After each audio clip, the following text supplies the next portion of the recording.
당신의 꿈은 무엇입니까? 라고 하는 제목으로 우리 같이 은혜를 나누려고 합니다. 지난 시간에 있어서 이어서 내년 초까지 아마 요셉에 대해서 함께 나눌 것 같습니다.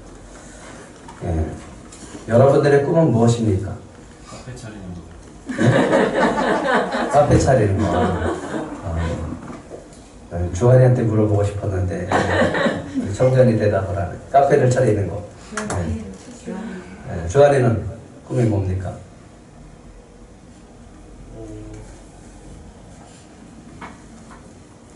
아직 기억이 그래요. 사람들에게 당신의 꿈은 무엇입니까? 라고 물으면 아주 다양한 대답들을 합니다. 하지만 의외로 많은 사람이 저는 아직 꿈이 없습니다. 이렇게 얘기하는 사람도 많습니다. 저는 아직 제 꿈이 뭔지 모릅니다. 라고 하는 사람이 있고, 제 꿈이 없습니다. 라고 하는 사람들도 있습니다. 꿈을 찾는 이들에게 영감을 주고 꿈 앞에 좌절하는 이들에게 용기를 전해주는 책이 한 권 있습니다. 김수영 씨의 당신의 꿈은 무엇입니까? 라는 책이 있습니다. 이 책에 이런 멋진 말이 있습니다. 한번 따라해 보실래요? 꿈을 상상하는 사람은 오늘 하루가 다르다. 아주 멋지죠? 꿈을 상상하는 사람은 하루하루 살아가는 자세와 태도가 다릅니다. 꿈을 가지고 살아가는 사람은요, 삶의 자세가 다릅니다. 자신의 꿈을 이루기 위해서 끊임없이 도전하고 또 열정적으로 살아가는 것을 보게 되어집니다. 김수영 씨의 별명은 꿈 멘토, 또 꿈쟁이라는 별명을 갖고 있습니다. 이게 굉장히 참 좋더라고요. 저도 좀 꿈 멘토가 됐으면 좋겠습니다. 저자는 많은 사람들을 만나면서 자신의 꿈의 씨앗을 가슴에 품고 살면서도 자신의 꿈을 발견하지 못하는 그런 사람들을 보면서 굉장히 안타까워했습니다. 또 자신은 꿈이 없다고 좌절하는 사람들을 만날 때마다 안타까워했습니다. 꿈이 있으면서도 불구하고 그 앞에서 좌절하는 사람을 보면서 안타까워했습니다. 이 시대에 패배주의가 만연하고 나만 뒤처져 있다라는 생각에 사람들은 좌절에 빠져 있습니다. 꿈꾸고 살아가는 것조차 사치라고 여기는 사람들도 있습니다. 저자는 이들을 위해서 당신의 꿈은 무엇입니까? 라는 질문을 통해서 그들에게 꿈꾸고 사랑할 용기를 주고 있습니다. 김수영 씨는 초등학교 때 왕따를 당했습니다. 중학교 때 가출을 했고요. 문제하라고 찍혔습니다. 검정고시를 보고 1년 뒤늦게 고등학교를 진학을 하게 되어집니다. 고등학교 진학을 했는데 그게 꿈이 생겼어요. 기자의 꿈을 갖게 되어집니다. 그래서 독학을 하고 대학교에 진학을 하게 되어졌습니다. 졸업한 후에는 세계 최고의 투자은행인 골드만삭스에 입사하게 되어집니다. 하지만 기쁨도 잠시 암이 걸려서 암을 치료하게 되어집니다. 수술하게 되어진 거죠. 그러면서 그때 이렇게 합니다. 죽기 전에 해보고 싶은 73가지의 꿈 목록을 씁니다. 그리고 수술받고 어느 정도 회복이 된 다음에 무작정 런던으로 떠나가게 되어집니다. 그러면서 이제 세계를 향해서 도전을 시작합니다. 저자는 꿈이 있지만 도전하지 못하거나 꿈이 없는 사람들에게 꿈을 갖고 도전할 수 있는 계기를 마련해 주고자 특별히 프로젝트를 진행하게 되어졌습니다. 그 프로젝트는 1년간 세계를 돌아다니면서 매일 한 명씩 만나는 거예요. 그리고 그 사람들에게 묻습니다. 당신의 꿈은 무엇입니까? 그래서 25개국에서 360일 동안 365명을 만나고 그들의 꿈을 기록하기 시작을 합니다. 이 프로젝트를 통해서 저자는 누구나 자신만의 꿈을 꾸고 살아가고 있고 그 꿈을 이루기 위해서는 어떻게든지 노력하면서 살아가고 있다라고 하는 것을 깨닫게 되어졌습니다. 저자는 이런 말을 합니다. 자신의 미래에 대해 아무 그림도 없는 것과 그림이 있는 것은 큰 차이가 있다고 믿었습니다. 밑그림이 있으면 자신이 가지고 있는 가능성을 최대한 사용해 아름다운 자신을 그릴 수 있었습니다. 아무리 작은 꿈이라도 긍정적인 에너지를 얻게 되었습니다. 그래서 단순해 보이는 이 질문이 굉장한 자극이 되고 사람들의 마음을 움직이는 것이 되었습니다. 그래서 저자는 또 묻습니다. 당신의 꿈은 무엇입니까? 예, 여러분들의 꿈은 무엇입니까? 참 멋지죠? 꿈을 상상하는 사람은 오늘 하루가 다르다. 예, 여러분들의 가슴을 한번 만져보시고 내 가슴은 오늘 뛰고 있는가 한번 점검해 보시기 바랍니다. 내 삶에 긍정적인 에너지가 지금 나오고 있는가? 꿈 있는 사람하고 꿈이 없는 사람하고는 삶의 자세가 다릅니다. 요셉은 꿈꾸는 사람이었습니다. 요셉에게도 그의 가슴을 뛰게 했던 꿈이 있었습니다. 그렇다면 우리는 한번 질문해 봐야 돼요. 너무나 잘 알고 있으니까. 요셉 우리가 너무나 잘 알고 있죠? 그렇다면 과연 요셉의 꿈이 애굽의 총리가 되는 것이었을까? 그럼 요셉의 꿈이 무엇이었을까요? 요셉이 어느 날 꿈을 꾸게 됩니다. 그리고 자기가 꾼 꿈을 형제들에게 말합니다. 형님들, 제가 꿈이 있습니다. 한번 들어보세요. 들어봐 주세요. 꿈에 형들하고 나하고 같이 밀곡식단을 묵고 있었는데 갑자기 내 곡식단이 벌떡 일어서는 거 아니겠습니까? 그러더니 형들의 곡식단이 쭉 저를 둘러쓰고 절하는 것을 꿈을 꿨습니다. 그러자 형들이 요셉의 꿈을 이야기를 듣고 어떤 반응을 보입니까? 우리 8절 한번 읽어볼까요? 8절 시작. 그의 형들이 그에게 이르되 내가 참으로 우리의 왕이 되겠느냐? 참으로 우리를 다스리게 되겠느냐? 하고 그의 꿈과 그의 말로 말미암아 그를 더욱 미워하더니 요셉의 꾼 꿈은 요셉의 가슴을 뛰게 했어요. 하지만 형들에게는 더욱더 미움을 받게 하는 원인이 되어졌습니다. 요셉은 아버지의 사랑을 독차지했기 때문에 형들에게 미움을 받았습니다. 그래서 요셉과 대화를 할 때 형들은 고운 말을 얘기하지 않았어요. 따뜻한 말로 하지 않았어요. 그들은 요셉을 다정하게 대하지 않았습니다. 자신들이 일을 하는지 잘하는지 못하는지 늘 감시하는 감시원이었기 때문에 요셉을 사랑할 수가 없었어요. 기뻐할 수 없었어요. 그래서 다정하고 따뜻하게 그를 맞아주지 않았습니다. 채색 옷을 입고 다니는 것만으로도 아주 꼴보기 싫었어요. 아주 미워 죽겠어요. 형들이 요셉에게 내가 꿈대로 내가 우리의 왕이 되겠느냐, 내가 우리를 다스리겠느냐 라고 물어봅니다. 이렇게 물어보는 의도 속에는 조롱하는 말도 있는 거예요.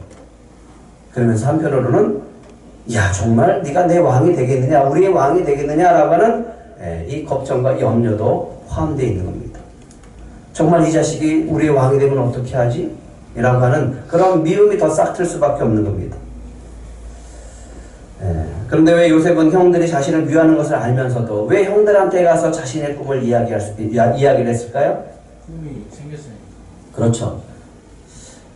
요셉을 보면 생각도 없고 눈치도 없고 참 개념도 없는 철부지라는 생각이 들 수도 있습니다. 물론 아직 형들을 위하고 배려하는 그런 마음을 갖고 있지는 않습니다. 하지만 자기가 미움을 받고 있는 것을 잘 알면서도 형들한테 가서 오늘 이 이야기를 할 수 있고 꿈 이야기를 했었던 것은 그 꿈이 자신의 가슴을 뛰게 했기 때문에 그렇습니다. 그냥 자기만 알고 자기만 숨기고 침묵을 지키면 되는 그런 꿈이 아니라 그 침묵을 깨고 형들 앞에 나가서 자신의 꿈을 이야기할 수밖에 없는 그런 가슴 벅찼던 그런 꿈이었다라고 하는 거죠. 도저히 침묵하고 있기에는 너무 벅찬 꿈이었어요. 그렇다면 요셉이 지금 자신이 장차 애굽의 총리가 될 꿈을 꾸었기 때문에 너무너무 좋아서 그 꿈이 너무너무 좋아서 형들한테 이렇게 얘기하고 있는가? 그렇지는 않습니다. 요셉은 아직 꿈을 해석할 능력이 없습니다. 애굽에 끌려갔을 때 그는 감옥에 있을 때 꿈을 꾸게 되어지고 꿈을 해석하게 되어지고 바로의 왕의 꿈을 해석함으로 총리의 자리에 올라가게 되어집니다. 하지만 지금은 꿈을 해석할 능력이 없어요. 단지 그 꿈을 꿨는데 그 꿈이 내 안에 너무 기쁨이 있고 벅차서 말했을 뿐입니다. 자신을 미워하는 형들에게도 조차 말하지 않으면 안 될 만큼 너무너무 가슴 벅찼기 때문에 지금 형들에게 말하고 있다라고 하는 겁니다. 여러분들에게는 이런 꿈이 있습니까? 여러분들에게는 정말 나에게 막 가슴 벅차고 뭔가 내가 누구한테 말하지 않으면 안 될 것 같은 그런 가슴 벅찬 꿈이 내 안에 있냐 이거죠. 아유, 저는 꿈이 없습니다. 내가 이 나이에 무슨 꿈을 꾸겠습니까? 연세 드신 분들한테 이렇게 물어보고 그러죠. 이 나이에 무슨 내가 꿈을 꾸겠습니까? 꿈을 갖고 그 꿈을 이루어가기에는 너무 늦었습니다. 꿈은 어린 나이에 꾸어야죠. 이렇게 얘기하는 분들이 있습니다. 어떤 분은 이렇게 얘기합니다. 나에게는 지금 사랑조차 또 꿈조차 꾸는 것은 사치입니다. 라고 이야기하는 사람도 있습니다. 세상 사람들도 이렇게 얘기합니다. 간절하게 원하는 일은 꼭 이루어집니다. 세상 사람들도 예수를 안 믿어 하나님을 안 믿어도 이렇게 얘기를 합니다. 간절히 원하는 것은 반드시 이루어집니다. 할 수 있습니다. 이렇게 얘기를 합니다. 근데 우리는요. 하나님을 믿고 있잖아요. 주님을 믿고 있잖아요. 근데 우리 안에는 왜 가슴 벅찬 꿈이 없냐 이거죠. 자신의 꿈을 찾아 당차게 도전하라고 외치고 있습니다. 세상 사람들은 할 수 있다라고 외치고 있습니다. 근데 정작 예수를 믿고 하나님을 믿고 살아가는 우리에게는 그 꿈이 없는 거예요. 주님께서 우리에게 주신 비전이 있어서 아까 읽었습니다. 다시 한번 7번을 읽어볼까요? 주보에 있는 7번. 우리 교회에 주신 비전입니다. 시작. 작은 영혼과 작은 교회들에게 꿈과 희망을 주는 것. 이것이 우리 교회에 주신 비전입니다. 그렇다면 이 비전이 여러분들 가슴에 가슴을 지금 뛰게 하고 있습니까? 주님이 주신 꿈입니다. 주님이 주신 비전입니다. 이 비전이 우리들 가슴 안에서 좀 뛰었으면 좋겠습니다. 꿈 있는 사람은 매일매일 가슴 뛰는 삶을 살아갑니다. 왜? 주님을 기대하거든요. 주님이 나를 통해서 이루어 가실 것을 기대하고 살아가기 때문에 그렇습니다. 이 꿈을 주님께서 우리에게 주셨음을 믿으시고 주님과 함께 힘차게 달려가시는 저와 여러분이 되시기를 축복합니다. 여호와 신포도의 이야기를 우리가 잘 알고 있죠. 이 우화를 우리가 잘 알고 있습니다. 어느 날 꽤 많은 여우 한 마리가 포도가 주렁주렁 열린 포도나무를 발견하게 되어집니다. 너무너무 먹고 싶어서 펄쩍펄쩍 뛰어가고 나무도 올라가고 싶어서 애를 써봅니다. 그런데 먹지를 못하는 거예요. 딸 수가 없는 거예요. 아무리 해도 안 되니까 여우가 스스로 합리화하고 자기를 스스로 위로합니다. 뭐라고 그랬죠? 이 포도는 너무 쉬어서 못 먹는 거야. 그렇게 얘기를 합니다. 스스로 그렇게 얘기합니다. 이 포도는 너무 쉬어서 못 먹어. 이렇게 얘기를 해버렸어요. 근데 마침 그 옆 나무 위에 있었던 다람쥐가 여우가 하는 말을 듣습니다.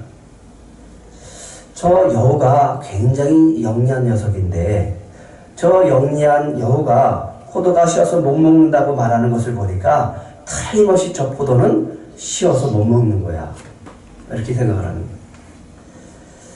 그러고 나서 옆에 있는 토끼한테 얘기합니다. 토끼야. 다람쥐가 토끼한테 얘기를 하는 거예요.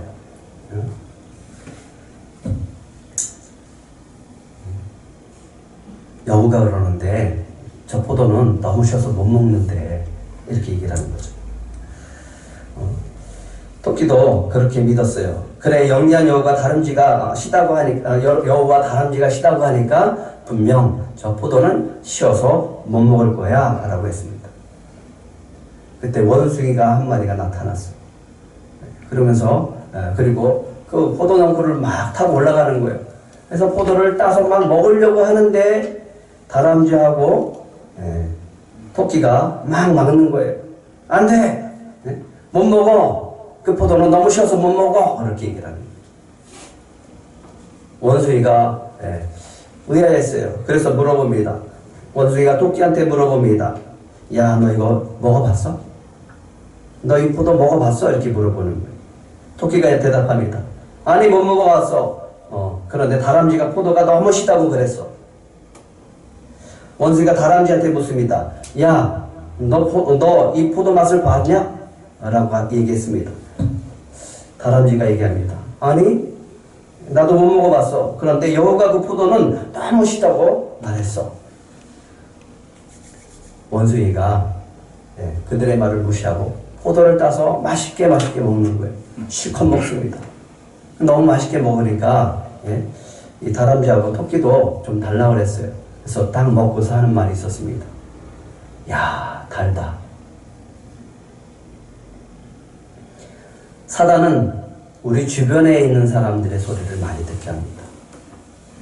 여우의 말에 귀를 기울이게 합니다. 우리 주변에 있는 여우의 말을 기울이게 하는 거예요.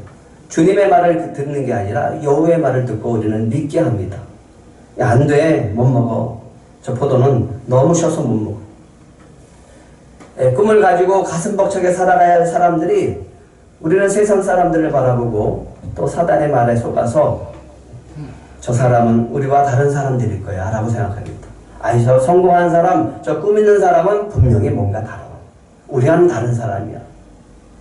저 사람은 태어날 때부터 저렇게 똑똑하고 저 사람은 자랄 때부터 능력 있는 사람이니까 저렇게 성공하고 그 꿈을 이룬 거야. 우리와는 달라. 이렇게 생각을 해버리는 거죠. 저 사람은 똑똑해서 그래.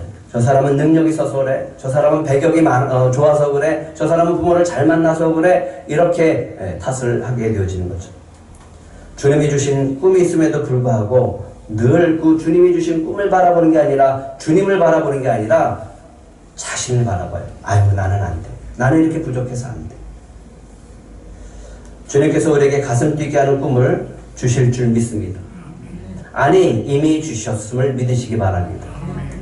내 안에 한번 손을 얹고 가슴에 손을 얹고 그 꿈이 무엇인지 한번 발견해 보시는 그런 시간이 되시기를 축복합니다. 오늘 이 말씀을 한번 붙들어 보시기 바랍니다. 빌립보서 2장 13절입니다. 같이 읽겠습니다. 시작.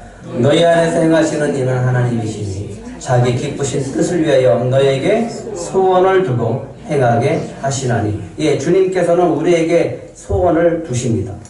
비전이고 꿈을 두십니다. 그리고 그걸 누가 이루신다고요? 예, 주님이 이루세요. 우리가 이뤄가는 게 아니라 주님이 이루실 수 있도록 우리와 함께 나아가신다라고 합니다. 그런데 요셉이 또다시 꿈을 꿉니다. 그리고 또다시 형들에게 달려가서 말합니다. 형님들, 내가 또 꿈을 꾸었어요. 근데 이번에는 해와 달과 11별이 나에게 전하는 꿈이었습니다. 그리고 이번에는 요셉이 형들뿐만 아니라 아버지한테도 가서 얘기합니다. 아버지, 내가 꿈 꿨어요. 근데 해와 달과 11별이 나에게 전하는 꿈이었습니다. 그러자 야곱이 요셉을 꾸짖으며 말합니다. 내가 꾼 그 꿈이 무엇이냐? 10절 11절 한번 읽겠습니다. 10절 11절 시작. 그가 그의 꿈을 아버지와 형들에게 말하며 아버지가 그를 꾸짖고 그에게 이르되 내가 꾼 꿈이 무엇이냐? 나와 내 어머니와 내 형들이 섬으로 가서 땅에 엎드려 내게 절하겠느냐? 그의 형들은 시게 하되 그의 아버지는 그 말을 간직해 두었더라. 아버지 야곱이 요셉에게 묻습니다. 내가 꾼 꿈이 무엇이냐? 나하고 너의 어머니와 형들이 너에게 엎드려 절하겠느냐? 라고 묻습니다. 요셉이 자신의 꿈을 또 말하자 형들에게 더욱더 미움을 받게 되었습니다. 하지만 아버지는 어때요? 야, 이놈아, 무슨 꿈이 그러냐? 이렇게 비록 꾸짖을지라도 아버지의 마음에는 간직해 두어집니다. 겉으로는 야단을 칩니다. 근데 왜 그 말을 간직해 뒀을까요? 아버지가 아들을 향한 기대가 있기 때문에 그렇습니다. 하나님이 이 아들을 쓰시기 위한 그 비전이 있다라고 하는 것을 믿기 때문에 야곱은 기대하는 겁니다. 분명히 주님께서 우리 들꽃 가족들을 사용하실 줄 믿습니다. 우리 자녀들을 쓰실 줄 믿습니다. 그래서 제 가슴 안에는 그런 은혜가 있어요. 그런 기쁨과 설레임이 있습니다. 우리 주일학교 학생들은 어떻게 쓰실까? 우리 청년들은 어떻게 쓰실까? 분명히 약속하셨기 때문에 분명히 쓰실 줄 믿습니다. 내가 꾼 그 꿈이 무엇이냐? 주님이 주신 비전 때문에 제가 늘 관심을 갖고 주의 깊게 관찰하는 단어가 있습니다. 이게 뭐냐 하면 꿈, 비전, 희망, 이 세 가지 단어입니다. 어떻게 하면 아이들에게, 꿈 없는 아이들에게 꿈을 심어줄 수 있을까? 그래서 꿈담은 작은 도서관이잖아요. 우리 교회에 주신 비전도 꿈이 들어있잖아요. 꿈이라고 하는 것. 나는 꿈이 없어요 라고 하는 이 사람들에게 어떻게 꿈을 전할 수 있을까? 생기게 할 수 있을까? 어떻게 비전을 갖게 할 수 있을까? 어떻게 하면 희망을 갖고 살아갈 수 있을까? 라고 늘 고민하면서 살아갑니다. 근데 이 책을 이렇게 보고 또 사람들을 만나보고 또 여러 가지 사람들을 경험해 보면서 두 가지로 제가 생각을 해봤습니다.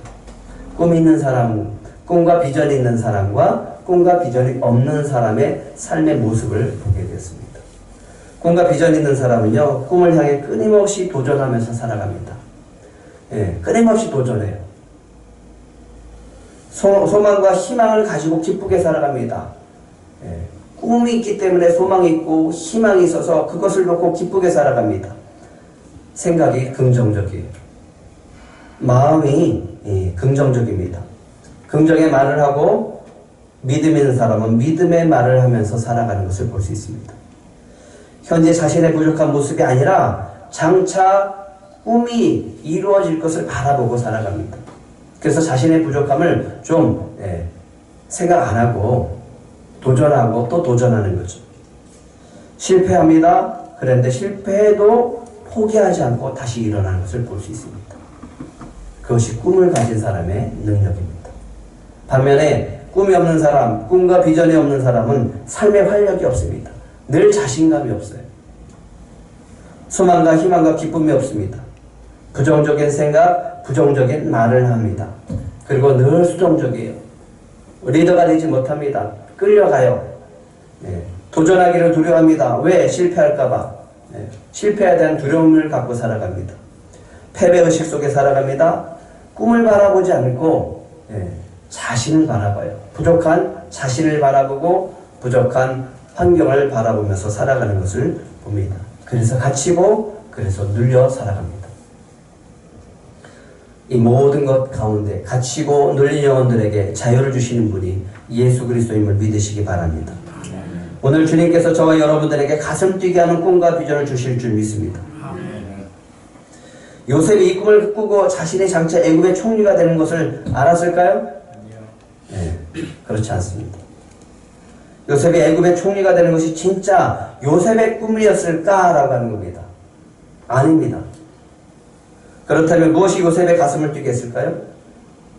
주님이 주신 꿈. 하나님께서 두 번이나 꾼 꿈이 자신에게 확신이 있기 때문에 가슴을 뛰게 하는 거예요. 한 번도 아니고 두 번이라고 하는 것은 하나님께서 반드시 하겠다라고 하는 확신입니다.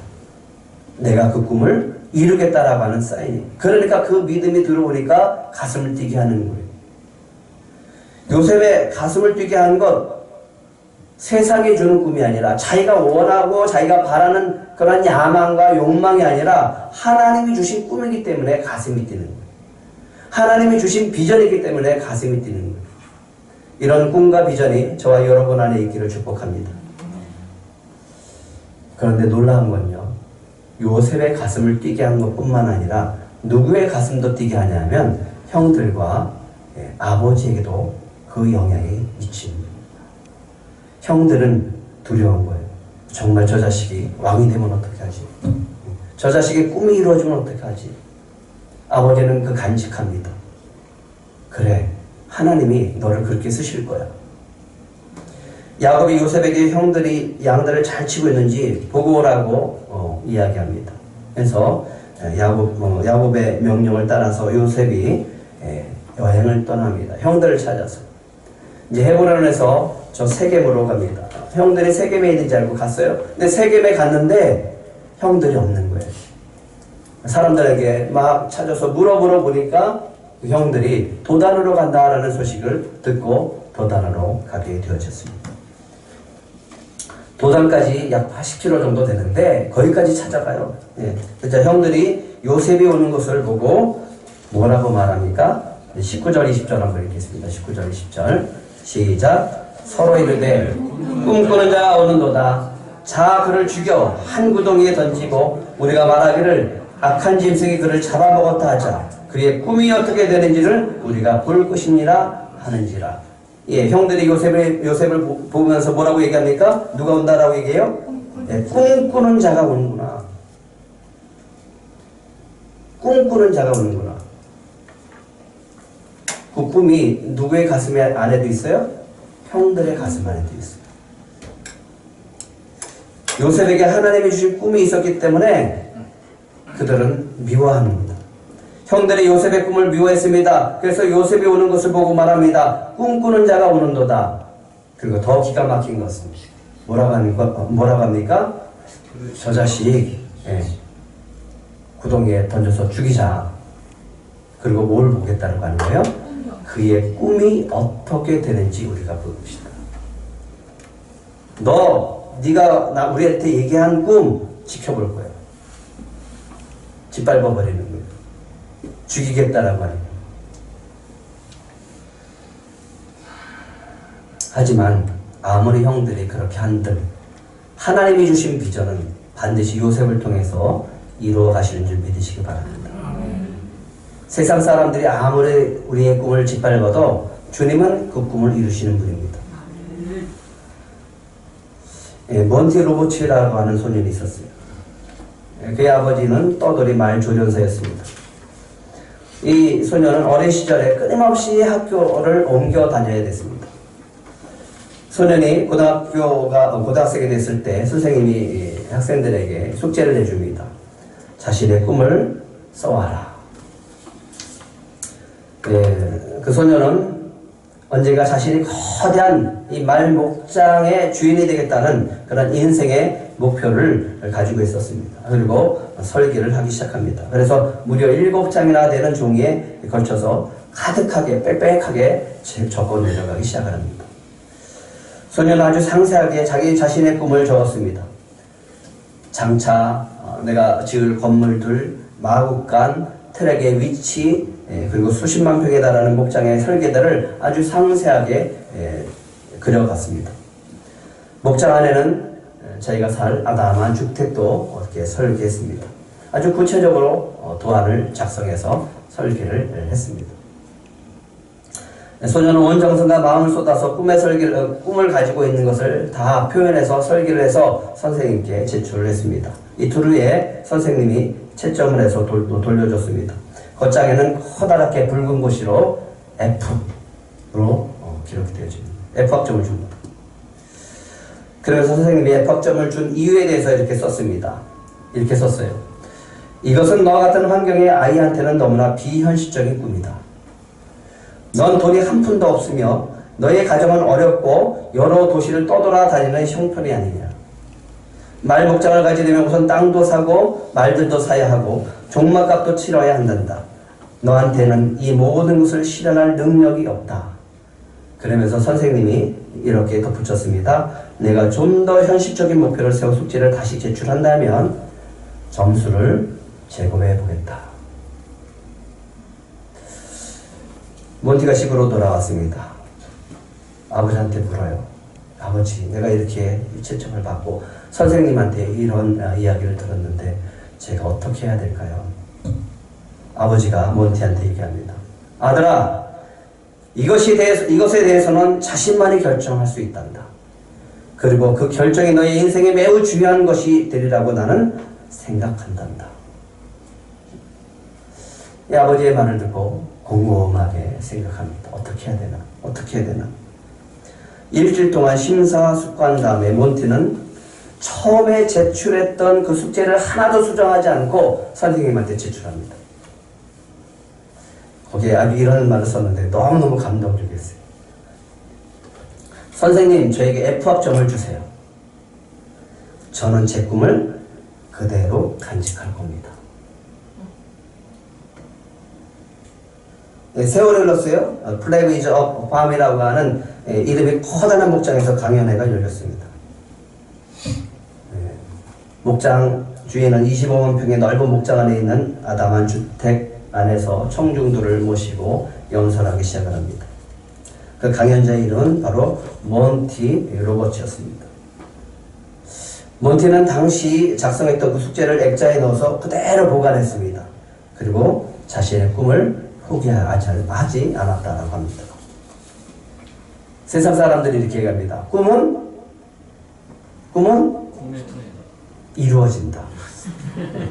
꿈은 이루어진다. 아, 이건 멋지잖아요. 꿈은 이루어진다. 근데 우리는 주님을 믿는 우리는 바꿔야 됩니다. 한번 따라해 보실래요? 주님이 주신 비전은 반드시 이루어진다. 예. 주님이 주신 비전이기 때문에 주님이 이뤄가세요. 그걸 우리가 믿고 살아가야 됩니다. 요셉이 죽을 때까지 이 꿈을 간직하고 살아갑니다. 그리고 자신이 죽어도 하나님께서 이 꿈을 이루실 것을 믿고 그가 선포합니다. 창세기 50장 24절입니다. 한번 같이 읽겠습니다. 시작. 요셉이 그 형제들에게 이르되 나는 죽을 것이나 하나님이 당신들을 돌보시고 당신들을 이 땅에서 인도해 내사 아브라함과 이삭과 야곱에게 맹세하신 땅에 이르게 하시리라. 예. 하나님이 요셉에게 주신 꿈이 있었습니다. 그 꿈은 요셉이 애굽의 총리가 되어져서 애굽의 총리로 되어지는 것이 아니라 그를 통해서 야곱의 식구들을 애굽으로 인도하게 하고 애굽에서 이스라엘이라고 하는 큰 민족으로 세워가는 그 꿈이었습니다. 그 꿈을 하나님이 이뤄가십니다. 요셉이 죽어가면서 이야기합니다. 나는 죽습니다. 하지만 하나님은 하나님의 꿈을 이뤄가실 겁니다. 아브라함과 이삭과 야곱에게 약속하신 그 땅에서 우리를 번성케 하시고 그 큰 민족으로 그 땅에서 살게 하실 겁니다. 라고 하면서 그는 세상을 떠나게 되어집니다. 이제 하나님이 이 꿈을 이루시기 위해서 요셉의 인생을 인도해 가실 겁니다. 이 과정이 참 은혜롭지 않습니까? 기대되지 않습니까? 이 꿈을 주면서 주님은 우리에게도 꿈을 주셨습니다. 주님의 기쁘신 뜻을 위하여 우리에게 주신 소원이 있습니다. 우리에게 주신 꿈이 있습니다. 작은 영혼과 작은 교회들에게 꿈과 희망을 주는 것입니다. 이제 주님께서 이 비전을 통해 저와 여러분들의 가슴을 뛰게 할 거고 저와 여러분들을 이 꿈을 이루기 위해서 사용하실 줄 믿습니다. 어떤 어려움이 찾아와도 이 꿈은 사라지지 않습니다. 왜? 주님이 주신 비전이기 때문에. 이제 이 꿈을 이루기 위해서 저와 여러분들을 인도하실 것입니다. 이 꿈을 좀 가슴에 품고 설레는 마음으로 함께 출발하시는 저와 여러분이 되시기를 축복합니다.